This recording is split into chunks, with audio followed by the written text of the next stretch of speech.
Pierre Laguioni, agriculteur à Quinsac. Gare Nicolas, agriculteur à Brantôme. Fabien, éleveur à Naillac, à côté de Hautefort, bovin viande et noix.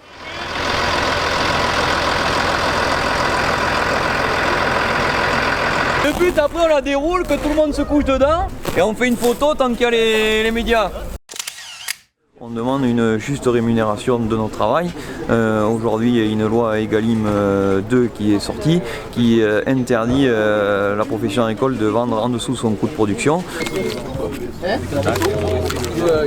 Les hausses de prix n'ont pas été actées par l'industriel et par les GMS. Donc aujourd'hui, il n'y a encore aucun euro qui sont redescendus directement dans les comptes de ferme. Regardez faire du repérage, de l'étiquetage, on va procéder avec des petits autocollants collés sur des produits. Ce produit respecte une juste rémunération de l'agriculteur et ce produit ne respecte pas une juste rémunération de l'agriculteur. Il faut laisser avec les étiquettes. On est en concurrence direct avec des produits qui sont sans doute pas produits avec les mêmes normes que les normes françaises. En plus des poivrons, c'est pas des produits de saison. Mais les poivrons, il y en a en saison. Actuellement là? Non, pas actuellement. Ben oui, voilà.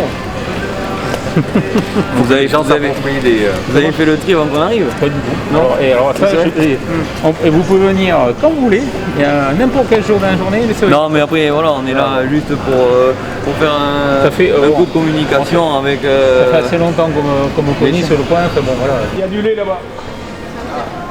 En moyen caddie, il y a du lait. C'est sans lactose, ça. Donc on n'a pas le prix, ça ne correspond pas à un basique. C'est un lait d'amande. En trad, on fait une carcasse par semaine avec Daras. Je sais pas si vous connaissez. Oui, je connais très bien. Oui. Voilà. Daras, ça fait des années que je bosse avec lui. Sur combien de bêtes que vous passez par semaine? C'est pas énorme. Ce que je comprends pas, c'est pourquoi les transformateurs ils l'ont pas appliqué en amont.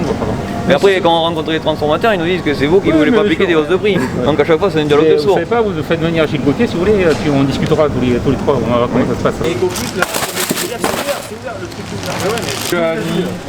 Bologne. En dessous là. Voilà, tout ce qui nous plaît. Des éco-plus. Qui tue l'agriculture française. Ça vient de Pologne, ça vient pas cher. On perd nos abattoirs locaux et on détruit la valeur parce que c'est pas du tout les mêmes normes qu'en France. En France, on fait attention au bien-être animal, on fait attention dans nos abattoirs quand on fait abattre avec des normes sanitaires plus, faire attention que personne ne soit malade, que nos animaux soient abattus dans des normes bien-être qui correspondent aux standards, à ce que demande le consommateur, et dans ces pays-là, c'est pas le cas. Aller visiter un abattoir de Pologne, je le dis souvent, L214, plutôt que de rester chez nous, il faudrait mieux d'aller voir dans d'autres pays et empêcher ça et faire en sorte de consommer de la viande localement. Victor Monteil, commune de Sainte-Trie, éleveur de bovins viande et de poulets label rouge élevé en plein air. Loïc, agriculteur à Foulex, éleveur de brebis, vaches et gaveurs de canards. Sébastien Régnier, je suis agriculteur à Villars. Je fais du bovin viande. Marie Griffaton, je suis dans le sud-ouest de la Dordogne et j'élève des poules pondeuses pour les œufs de consommation.